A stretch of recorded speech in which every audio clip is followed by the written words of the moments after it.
Glenda Jackson.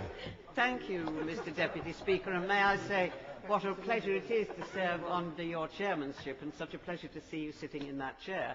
And there was a kind of creepy pleasure in listening to the honourable member for Peterborough, because in a curious kind of way it was like hearing a really bad horror film, and there is always a great deal of pleasure to be found in a really bad horror film. This recalling of Thatcherism in all its glory, dressed up for the 21st century. I love the idea that you can get people to work, all those people who apparently live in Peterborough, who have no desire to work, who are perfectly happy to stay at home, are perfectly happy to neglect their children. You've been their MP for how long? Why haven't you done something about it? The issue is that in Peterborough, as in the rest of the country, under this particular, in my view, Thatcherite Mark II budget, there will be no jobs. As my honourable friend, I regret he's no longer in his place, for Coventry West, Coventry North West said, the only guarantees that there are in this budget is a massive, massive rise in unemployment. Other members... Oh, certainly. Honourable Lady. In my constituency of Folkestone and Hythe, people in receipt of the disability living allowance doubled during the duration of the last government, and not only did it double, it went up every single year. Would you not see that as an example of the failure of the policies of the previous government? Perhaps it is one of those areas which was briefly touched on by an earlier contribution, in the way that our health service has increased so much, way we are all living longer, that people who may have died many years before now are still living but justifiably claim the disability allowance because they are disabled. I would just point out to the honourable gentleman, forgive me for giving him a tiny history lesson, that when his party was last in total government, as opposed to being propped up by the 30 pieces of silver party, they massaged the unemployment figures by putting people on incapacity benefit. And that ran for years. And for the honourable gentleman in Peterborough, he too is suffering from a selective amnesia, because those of us who lived under the first Thatcherite era remember well just the levels of unemployment, the destruction of communities, the throwing onto the scrap heap the greatest national resource this country has or will ever have, and that is its people. Their talent, their ability, their creativity, their capacity for hard work was thrown away for the same reason it's being thrown away now. You can't buck the markets. That was the litany then. That, even though it's been dressed up and is presented in a very different way, is exactly the same thing. We hear massive, massive arguments from his side of the chamber that the Labour Party created this fiscal downturn, all of which are intelligent enough to know is grossly untrue. The threats to bankers would be the easy way of saying that the blame culture that we live in today and the most blameworthy people are the bankers. They haven't been punished in this budget at all. Oh, I'll give way to the honourable. What's progressive about leaving the country without any money, as the former Chief Secretary to the Treasury said? You really have got to get another club to beat us with, and I would have thought there were a couple, but they're not around the budget necessarily.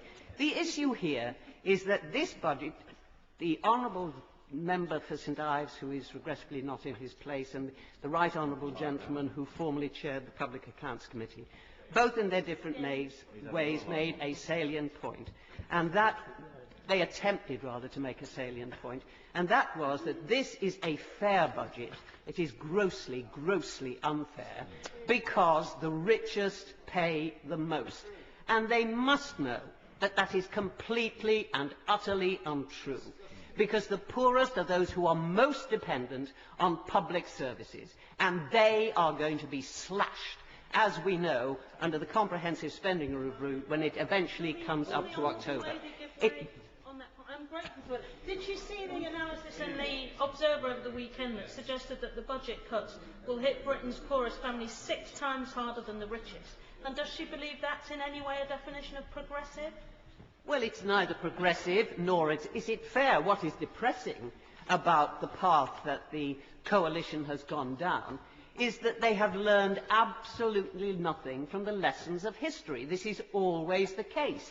It is always the poorest who pay most, who pay hardest. Their health suffers, They are in the worst possible housing. Their job opportunities are nil. I love this idea.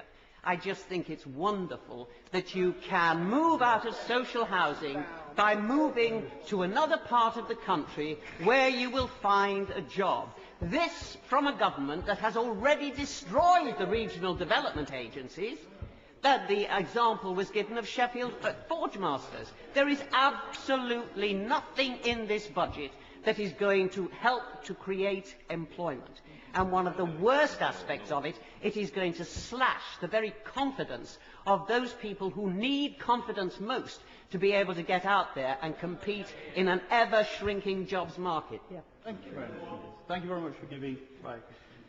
Would the honourable member agree it was a question of 30 pieces of silver when Clem Attlee, Herbert Morrison, Hugh Dalton, Ernest Bevin, all in a time of national disaster, joined coalition government? I have to say to the honourable gentleman, this is a kind of psychobabble, you know.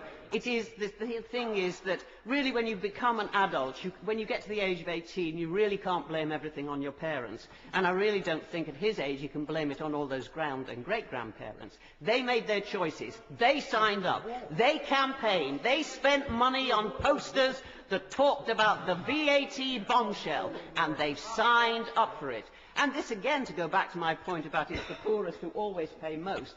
It isn't the richest who will feel the pain of VAT, it will be the poorest. You just need to go around any supermarket at the moment and you will see the kinds of changes that are being brought into play, where there are special purchases that are much, much cheaper than for particular products than, say, a branded product, or even in some instances, the supermarket's own products. And these will be the products that the poorest will have to buy. No, I mean, the idea that you've allowed children to languish in that state in Peterborough for all these years and done nothing about it, I'm sorry, I can't be giving you time. And to ignored.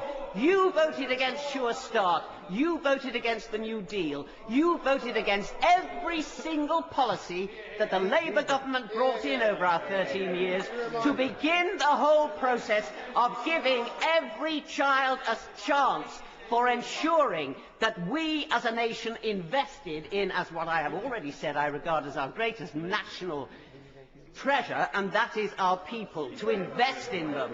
Oh, go on, yeah. Very kind. I'm most grateful to the honourable member, Mr. Deputy Speaker. Does she have, the lady in question, have any regret at all about the massive rise in those young people not in education, employment or training? That didn't go to anybody else's doorstep but her own government's. Does she have any regret at all? Could I just point out to the honourable gentleman that when his party was in government, it wasn't children who weren't in education or training.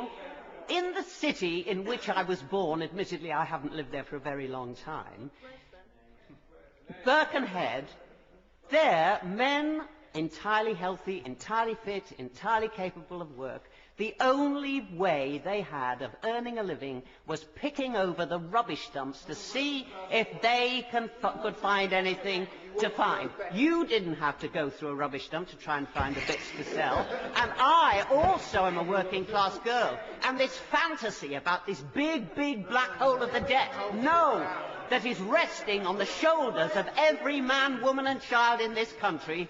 I have lived all my life under the debt incurred by this country fighting and winning the Second World War. We paid that debt off, I think, about 5 years ago.